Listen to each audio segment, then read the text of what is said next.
just finished a Security Council meeting where we reviewed the security situation in Edo State since January, with particular emphasis on the security activities in Edo in May this year. From the Security Incident Management Report, which we considered, I believe a copy will be made available to you from the press. We still have a nagging issue in Edo State, which is that of cultism. The incidence of cultism is still very high, but what is particularly worrisome about cultism is the related homicide that go with cultist activities.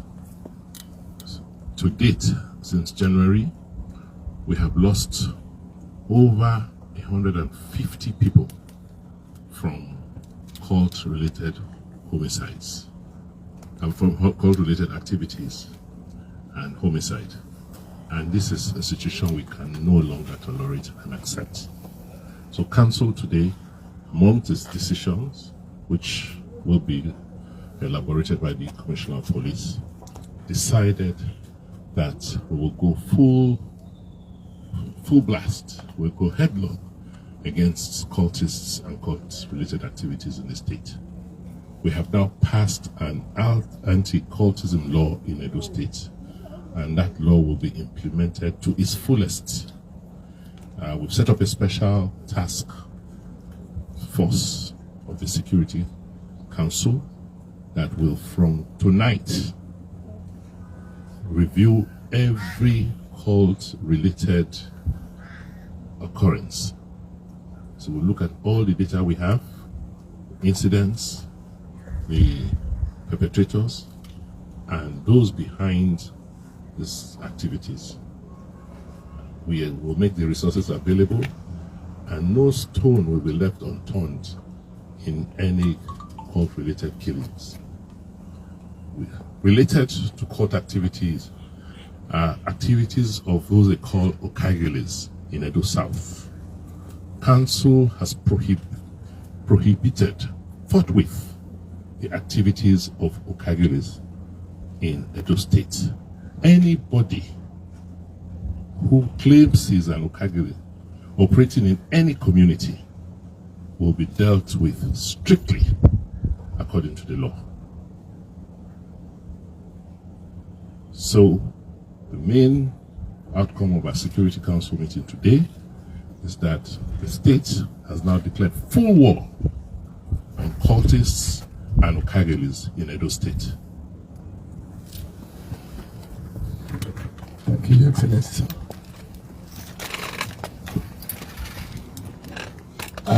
To implement the decision of the Council, let's start with the cultism. We are so happy that the state has passed into law the issue of cultism. Before, cultists, when we take them to court, they have 3 days. But now, there is a very stiff penalty for anybody who is involved.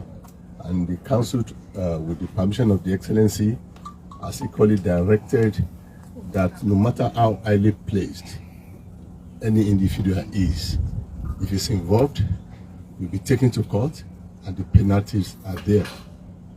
And on the issue of the Okaighales, we have been having problems with them. You cannot even separate them from cultism. And the Council has agreed that the activities are banned. Anybody arrested will be prosecuted diligently. Also, Council agreed to have a task force headed by the director of the DSS.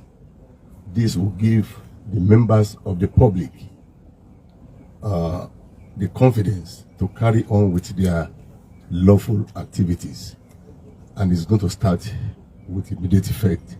Thank you. CP, sir, what's the timeline for this operation? As long as the activities of the hoodlums persist, no time frame. but it's starting with immediate effect.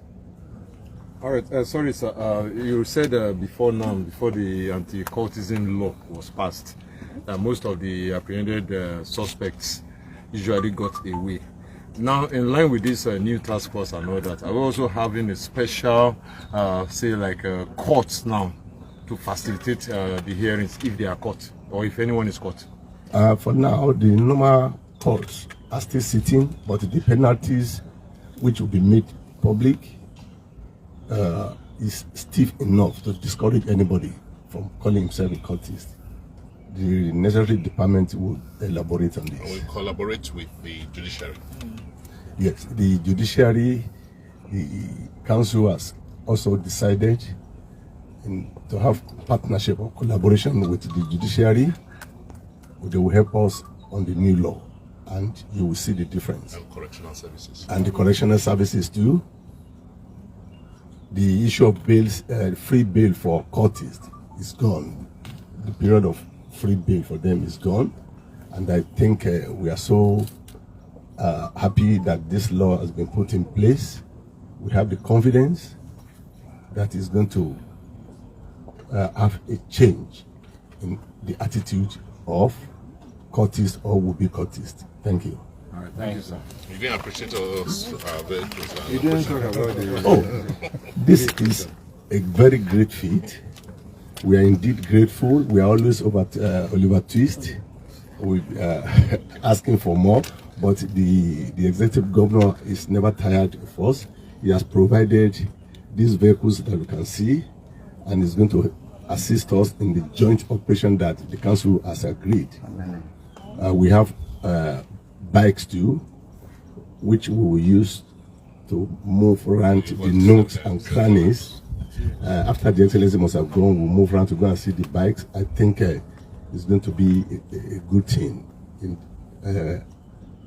curbing insecurity, especially in the nooks and crannies of the state, where vehicles cannot go. These vehicles will serve as, one, giving information to the patrol vehicles, which will be static at strategic locations, while they equally serve as sources of information to the patrol commanders. Thank you very much. How many numbers of vehicles and bikes? We don't count. We keep buying. We keep buying. The numbers until we keep flush all changing. of the criminals away. I'll use all the security go to buy facilities.